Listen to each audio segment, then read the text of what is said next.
Good day, everyone. Arla and Pastry Alliance in the Philippines supports all our frontliners in the fight against COVID-19, and we encourage everyone to stay home during this time. Of course, let us make sure that we stay home and stay strong. We are bringing you a video series for you to learn the basics of pastry making at home, easy to do recipes that you can share with your family. Today is a simple tart. This is fairly easy. I think most of us will have the ingredients that we will use for today. What's really great about this recipe is that you don't need a mixer per se to make this. You just need, some muscle power there and, some uh, crusty bowl, a strainer, and I think you're pretty good to go. Some pan for the fillings and stuff.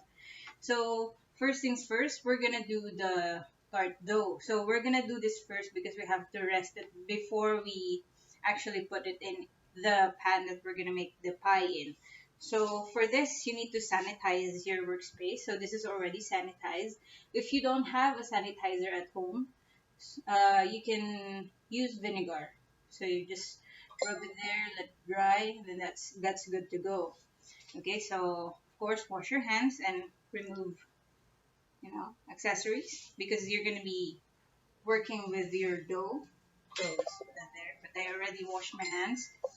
For the tart dough, you just need. I have here my bowl. Since our recipe is actually small, you can do it in a big bowl if you have one. But if you don't, you can work on your table. What we're gonna start with is we have the flour here. Just put it in the strainer there.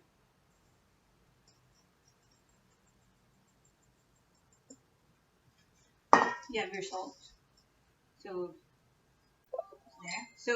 What's really also nice about this recipe is that we're making a savory type of dough. You can use it for pastries, you can use it for savory pies, or if you want to make quiche, you want to make some mushroom pies and stuff like that. If you want to go crazy. There you have it. Now we're gonna add the butter. We're using Arla butter. You're gonna wanna use a good butter for this because this is gonna be your base. I mean butter for this. I cut it into cubes. Wait, let me show you. Doesn't really need to be uniform and stuff like that. Now we're gonna just mix it by hand. You don't want to leave this until, it's all mixed together. You just want... Wait, let me show you some, or if I can show you this. It's, how do you say it? It's like you just want the pieces of butter to be covered with the flour. And you want your butter to be cold, okay? Because if it's warm and you knead it or mix it with your hand is also warm. It's just gonna all melt, and you're not gonna get a flaky texture when you bake it. Okay, we're getting there. Okay, since you used the butter cold, you also want to use water that is cold. You just mix it in there.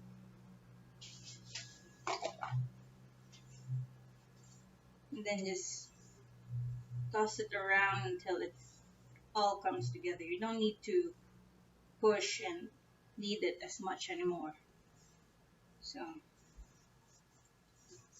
what we're doing now is just mixing it until it all comes together because we're gonna keep it in the fridge or freezer.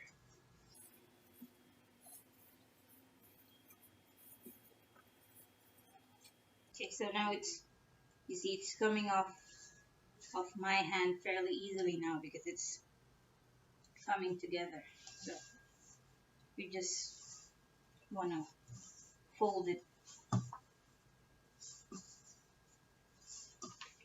Okay.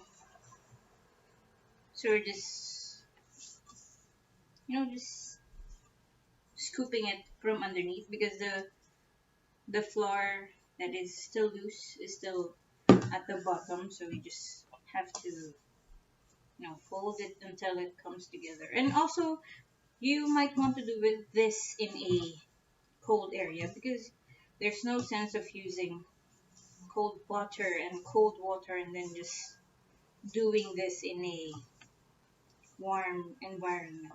Or if you work fast, it's okay. Now it's coming together and we'll show you how it looks like. Sorry, the camera is shaking, it's on the table.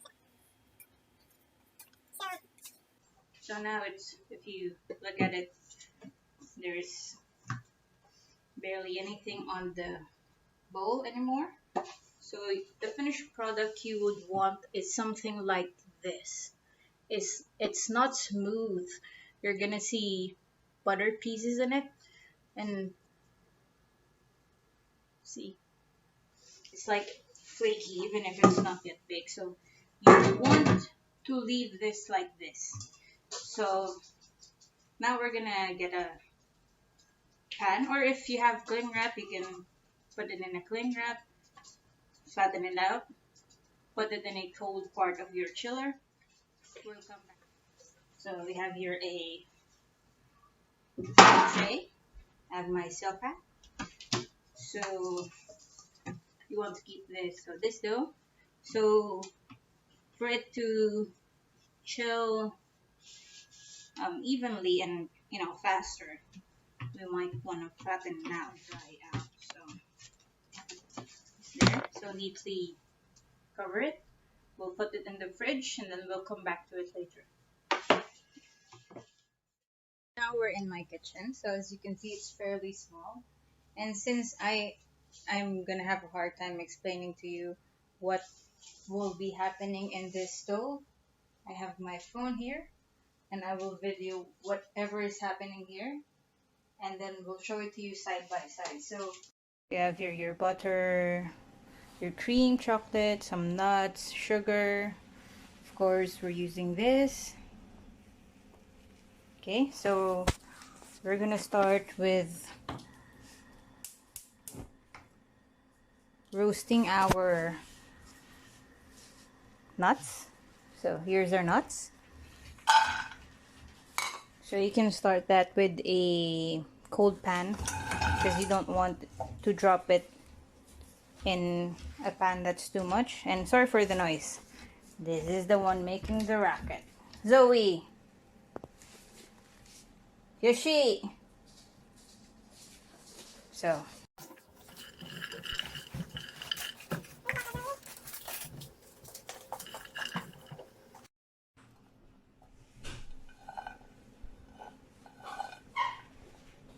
this is a hot pan. So this is our nuts. We'll just leave it here to cool down. So we can use this pan for our next recipe. So the caramel. So if you want, you can mix it. But it's easier to not mix it. And we actually need a whisk. A whisk. So that's for later. So okay. Better.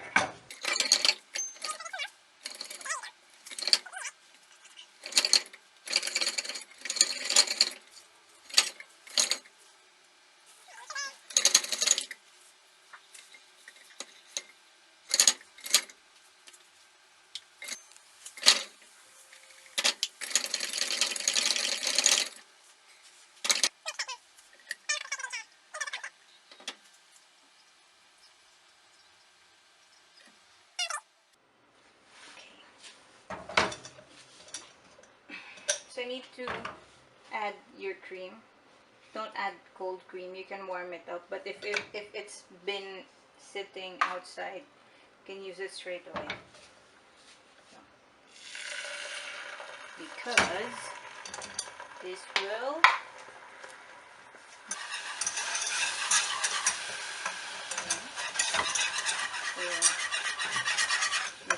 done.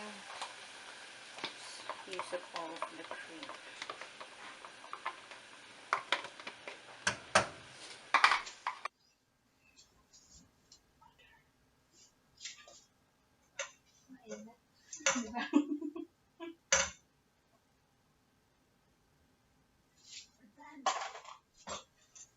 Pan. And we're going to do the chocolate. So this is your caramel, your nuts, the chocolate. So cream. Okay.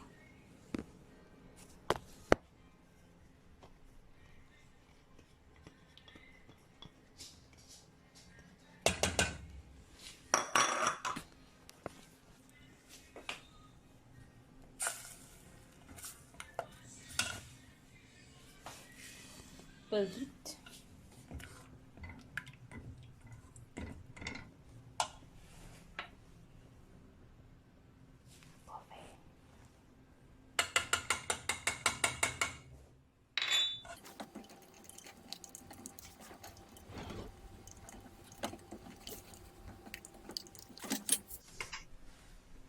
Chocolate.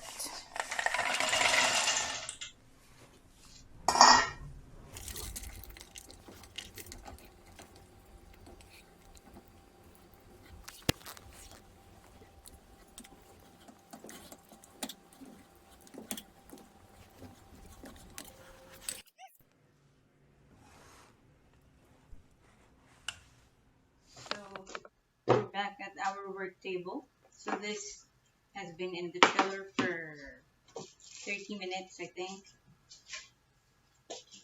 So you would want something like this. It's like a hard puck. You're gonna roll this out. So now you're just gonna need a rolling pin and some flour. And also your cake. So this you have to put some butter. Again, more of the butter there. So just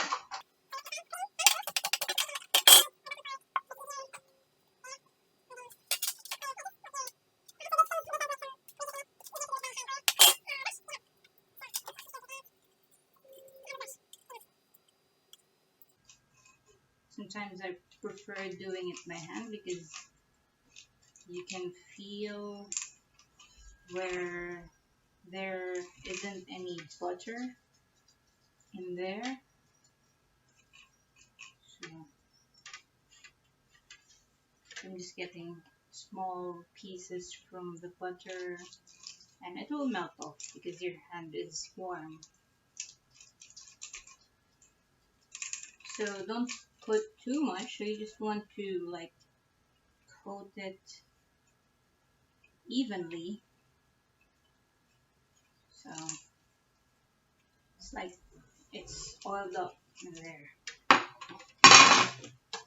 So once that is done, this is done also.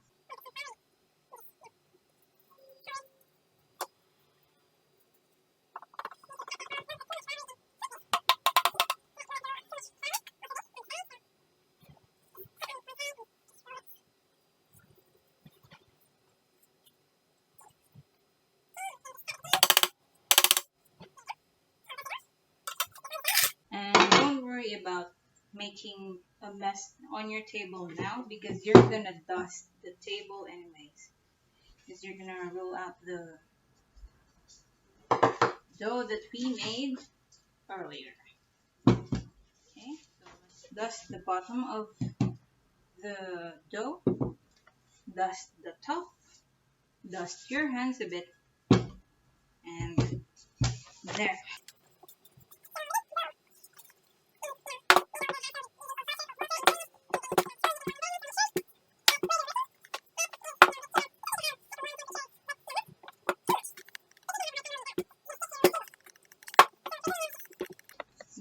leveling it out to our desired thickness. So you're gonna want to be liberal with the flour because there are gonna be like pieces of butter in this. Like literally, you can see the butter pieces in it.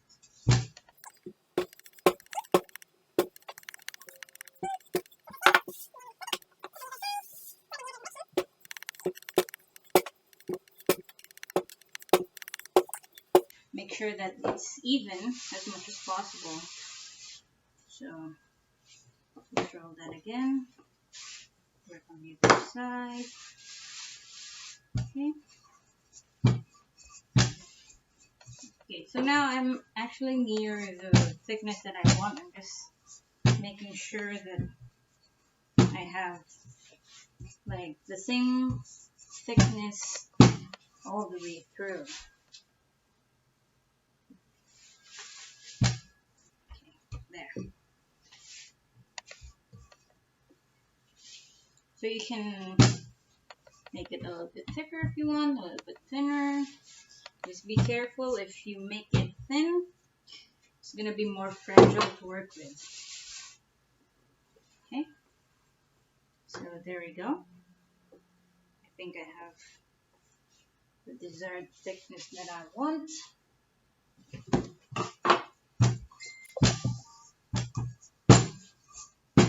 Okay, so if you're not sure if this is enough to cover your pan, you can put it on top, to see if it's enough. If it's still not enough, you can still roll it out a bit more. So since my dough now is enough to cover my pan, so what we do now is roll it gently like this. Don't push it down. You'd want to like carry it like this and then gently lay it over your pan. There you go.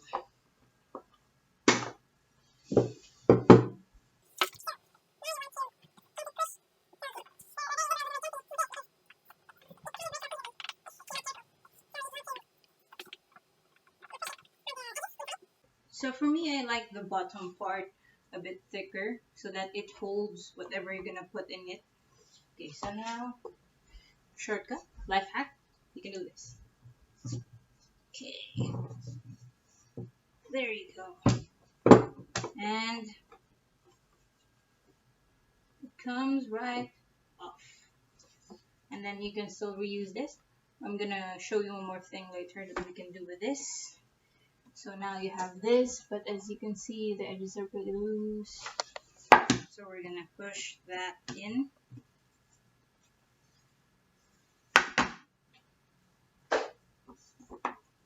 Push the corner.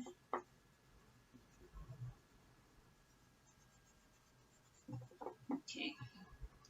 Okay, so this is basically ready to bake pork.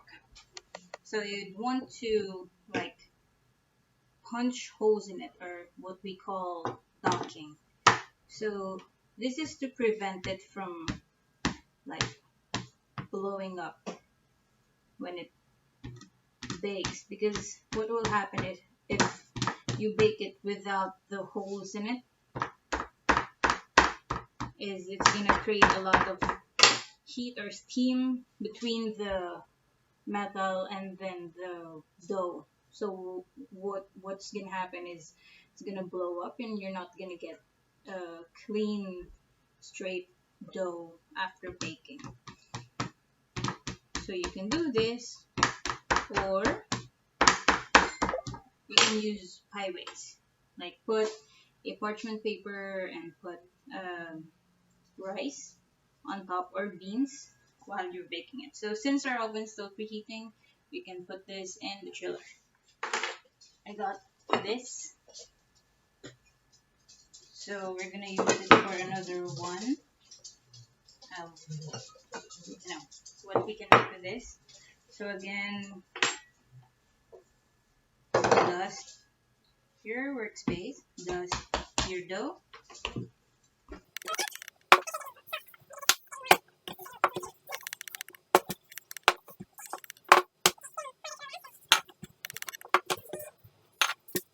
I don't don't worry about putting too much flour in it actually, because it's gonna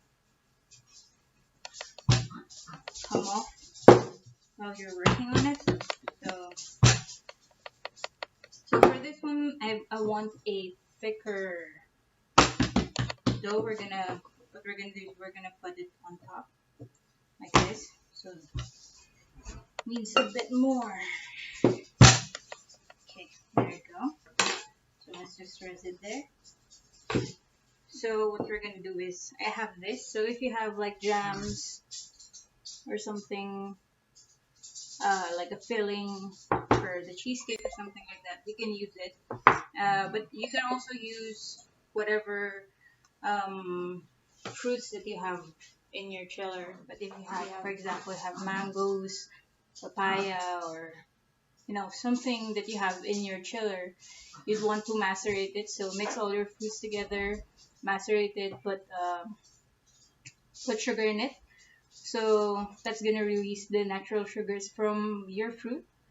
And then what will happen is you'd want to cook it and then add some cornstarch so it's more stable when you bake it. So, but since we have this, you can use this straight from the can. So let's try and be creative in this. I have 3 flavors here. We're gonna try to line it up like 3 ways here and then cover it up.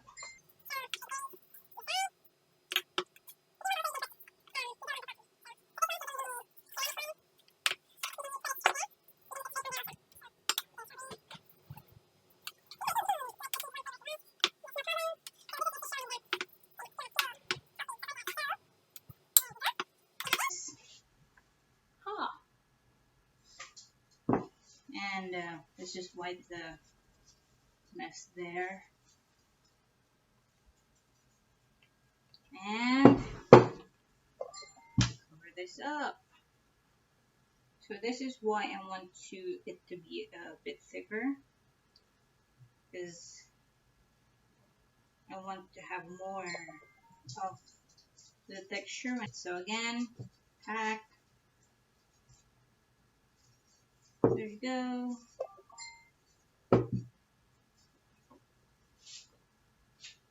So we still have this left. If you want, you can keep it in the chiller, make a smaller version of this. If you have smaller ramekins, you can put like 1 flavor and then this on top.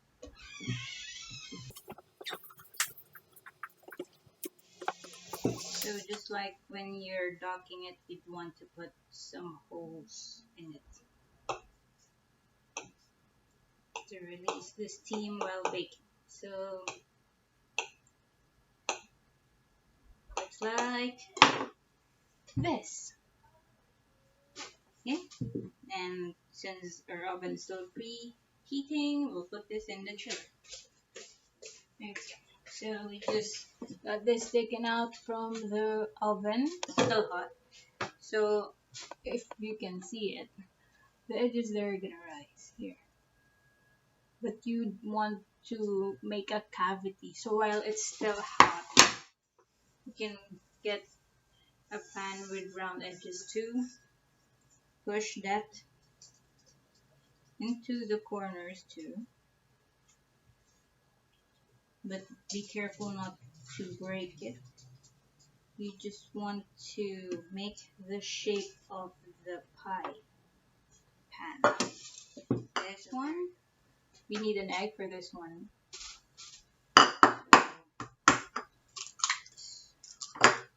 Put it there.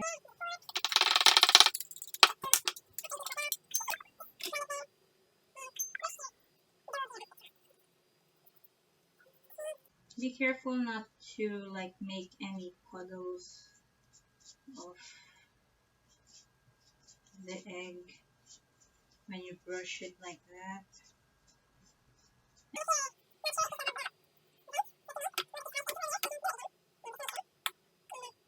I have here some sugar, so just sprinkle that on top.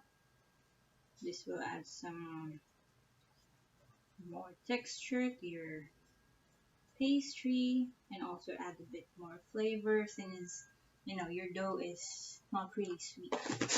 But if you have the demerara sugar, the one with the bigger crystals of sugar, It's much better. I need to close this. Sorry. So we're gonna put this in the oven. We're gonna let this cool down and then we're gonna assemble everything. So we're back here. We have our crust. It's cooled down now, so I can hold it. So if you did your tart right, I don't know if you can see it, but it will seem that you have like layers. So these are what will feel like flakes in your mouth. So now we're gonna do the filling. So this is what we did earlier, the caramel.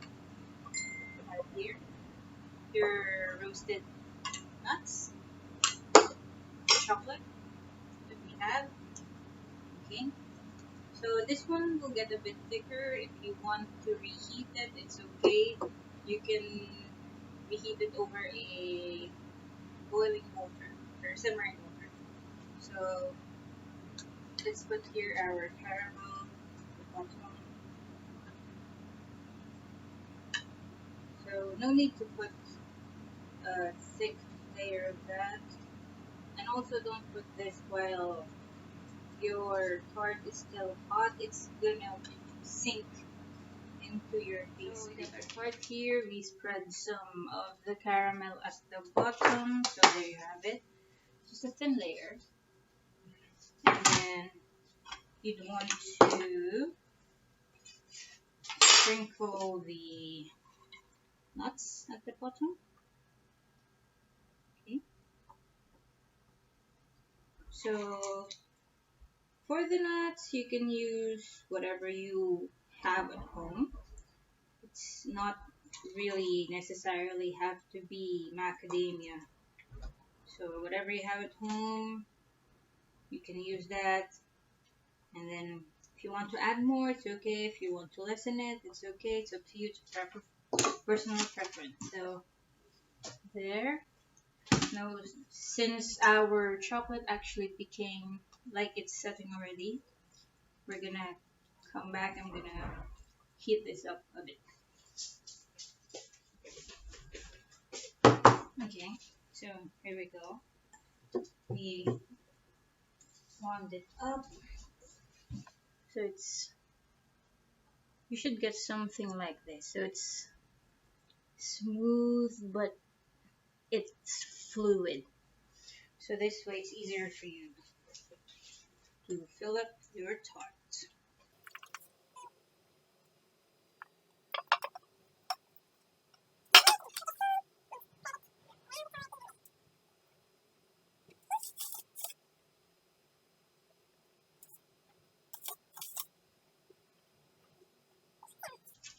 There you go. Filled tart. Okay. So fresh from our oven, our cobbler. So there you go. The sugar added some more texture to it. So it's very hot. So there you go. So this one now. We're gonna get the chocolate tart. Okay. There you go. We'll just add this as the rest of our caramel. You can choose not to add it all.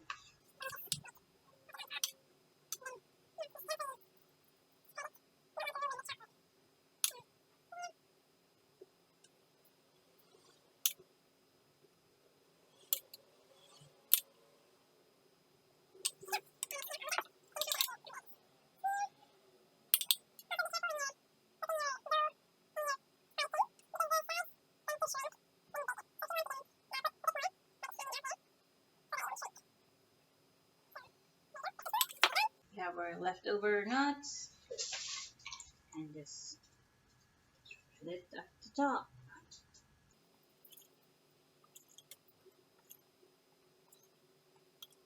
And there you go. You have your nutty tarts there. And you have your still very hot cobbler.